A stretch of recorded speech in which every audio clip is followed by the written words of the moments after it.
My name is Tristan Justice, and I'm a staff writer at the Federalist. Last week, the New York Post began dropping a series of exposés on Hunter Biden's potentially criminal overseas business activity.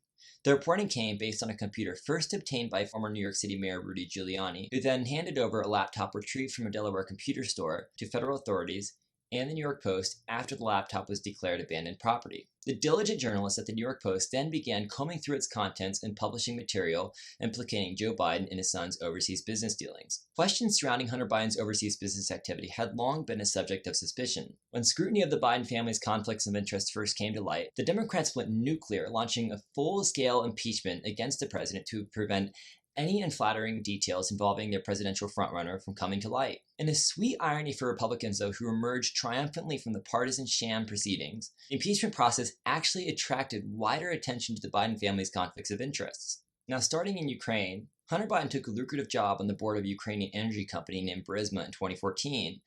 Now, this is while his vice president father was serving as the Obama administration's point man on White House policy towards Ukraine. It was at this energy company that Hunter Biden was raking in upwards of $50,000 a month despite no prior experience in the industry.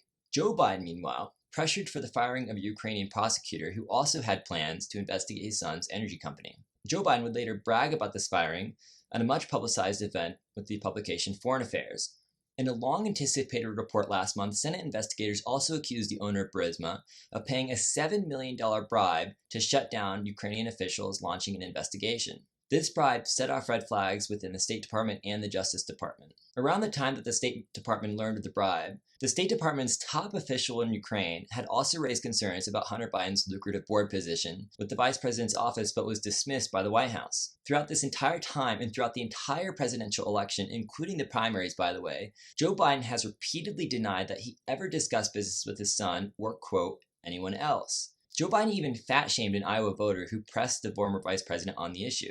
New reporting from the New York Post this last week, however, disproves Joe Biden's claims, showing that the vice president was actually introduced to a Burisma senior advisor by his son Hunter Biden. Now, Hunter Biden's business dealings in China have also come under warranted scrutiny. In 2013, Hunter Biden joined his vice president father on a government-sponsored trip aboard Air Force Two all the way to Beijing. Now, it was there that Hunter Biden met with a series of Chinese business leaders while building a private equity firm, raising even more questions surrounding Hunter Biden's purpose for being on the trip. Now, it was only several days later that Hunter Biden's private equity firm was actually approved for a Chinese business license, investing millions of dollars in U.S. industries. One of Hunter Biden's business partners would come to include a man named Yi Jae-myung, who Senate investigators revealed last month as having deep ties to the Chinese Communist Party. According to lawmakers, Yi and his associates would also provide Hunter Biden and James Biden with a six-figure shopping spree that included items from airplane tickets to Apple products. Now, according to lawmakers last month, Yi and his associates in China would also provide Hunter Biden and James Biden,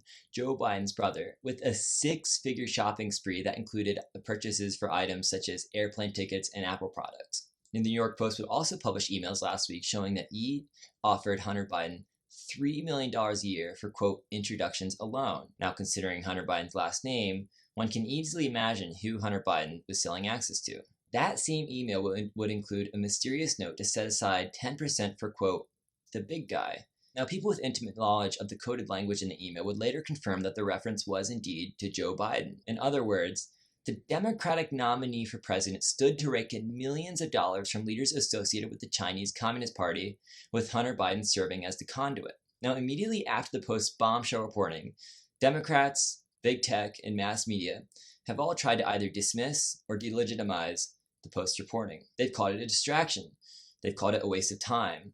They've called it not credible. And they've called it Russian disinformation. Yes, this is the same media that hyped up every minor detail of the unverified and now discredited P-tape Steele dossier that was DNC-funded opposition research infected by actual Russian disinformation. Yet while Joe Biden's allies chalk up the Hunter Biden laptop to a Russian disinformation operation, the FBI, the Department of Justice, the Department of State, and the Department of National Intelligence have all declared that there is no reason to believe that the latest reporting on Joe Biden's scandals have anything to do with Russian election interference. There are also many transactions that we just don't know much about, including the allegation by Senate lawmakers last month that Hunter Biden took $3.5 million from an ex-Moscow mayor's wife. And yet all of this reporting has come out while Joe Biden's campaign has yet to dispute the authenticity of the emails. We also know that Hunter Biden's laptop was also a part of a Department of Justice investigation for money laundering. And yet, at the end of the day, while the focus has been on Hunter Biden, this is all really about Joe Biden. We're now less than 2 weeks from an election, and we now know Hunter Biden sought to leverage his father's power in government to enrich the entire family, including Joe.